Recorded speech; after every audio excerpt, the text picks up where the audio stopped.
Ben slow বামে তার খাম্বার পাশে দাঁড়ায় না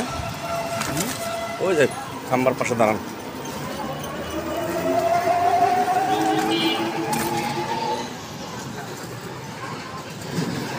আপনাদের পরবর্তী লক্ষ্য কি দেশটা